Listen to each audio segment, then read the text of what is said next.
अस्सलाम वालेकुम my YouTube family. उम्मीद करती हूँ कि आप लोग सब ठीक ठाक होंगे और सेहत की बेहतरीन हालत में होंगे। मेरी अल्लाह रब्बुल इज़्ज़त से दुआ है कि अल्लाह ताला आपको अपने ज़ुबान में रखे और आपकी तमाम दुख परेशानियाँ और तकलीफ़ों और बीमारियों को अपनी शान करीमी से दूर फरमाए, आमीन या रब्बुल आलमीन। तो जल्दी से शुरू करते हैं आज की रेसिपी। आज की हमारी रेसिपी जो है वो गर्मियों के मौसम के हिसाब से बिल्कुल परफेक्ट रेसिपी है। आपने इसको ज़रूर बनाना है। अगर दोपहर के टाइम घर में खाने के लिए या पकाने को आपका दिल नहीं चाह रहा तो आप ये जल्दी से रेसिपी जो है वो बना सकते हैं। और ये रेसिपी बहुत ही आसान है और बहुत ही जल्दी बन जाती है। तो यह है बहुत ही मज़े के दही वाली चाट। तो इसको बनाने के लिए जिन जिन चीज़ों की ज़रूरत होगी वो मैं आपको साथ साथ बताती चलूँगी। तो चलिए फिर रेसिपी को शुरू करते हैं अल्लाह ताला के बाबरकत नाम से। बिस्मिल्लाहिर्रहमानिर्रहीम।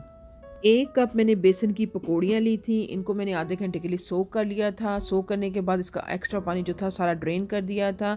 और 1 आलू लिया था जिसको क्यूब की शक्ल में काट कर मैंने बॉईल कर लिया था। आधा कप मैंने सफ़ेद चने बॉयल वाले लिए थे और 2 से 3 टेबलस्पून मैंने बंद गोभी का लिया था, उसको भी जूलियन काट लिया था। 1 मैंने प्याज लिया था जिसको मैंने स्मॉल क्यूब में काट लिया था। 1 टमाटर था, इसको भी स्मॉल काट लिया था। और पुदीना मैंने लिया था तकरीबन 1 टेबलस्पून और 1 टेबलस्पून ही मैंने फ्रेश धनिया लिया था। और 2 से 3 जो थी हरी मिर्चें उनको भी बारीक मैंने चॉप कर लिया था। ये भी अपने हस्बे ज़रूरत इस्तेमाल कर सकते हैं। दूसरी तरफ मैंने बीकर में 1 कप जो था वो योगर्ट लिया था। 1/4 कप जो था उसमें मैंने दूध का शामिल कर दिया था। टीस्पून मैंने इसमें साबुत ज़ीरे का शामिल कर दिया था।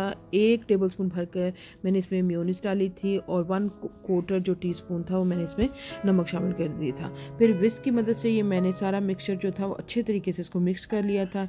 मिक्सचर को मैंने चाट के ऊपर दही वाला जो मिक्सचर है वो मिक्सचर में शामिल कर रही हूँ। साथ ही मैंने फोक की मदद से थोड़ी इसमें के दरमियान में स्पेस क्रिएट कर दी थी ताकि हमारा जो दही है वो अच्छे तरीके से चाट में अब्जॉर्ब हो जाए। फिर मैंने इसमें चाट मसाला शामिल किया 1 टीस्पून। और मेरे पास पापड़ी थी, अगर आपके पास है तो आप भी शामिल कर लीजिएगा। आप इसकी जगह पे नींबू को भी शामिल कर सकते हैं और वो मैंने शामिल की दी थी। फिर मेरे पास खजूर और इमली की चटनी थी, वो मैंने गार्निश के टाइम में इसमें शामिल कर दी थी।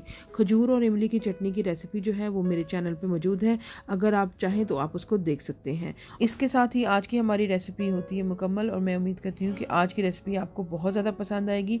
और अगर आज की रेसिपी आपको पसंद आती है तो आप जल्दी से रेसिपी को कर दीजिएगा लाइक, चैनल को कर लीजिएगा सब्सक्राइब और फैमिली और फ्रेंड में शेयर करना तो बिल्कुल मत भूलिएगा। तो इसके साथ दीजिएगा मुझे इजाज़त, दुआओं में मुझे रखिएगा याद। फिर मिलते हैं एक और मज़े की अच्छी सी रेसिपी के साथ। अल्लाह हाफिज़।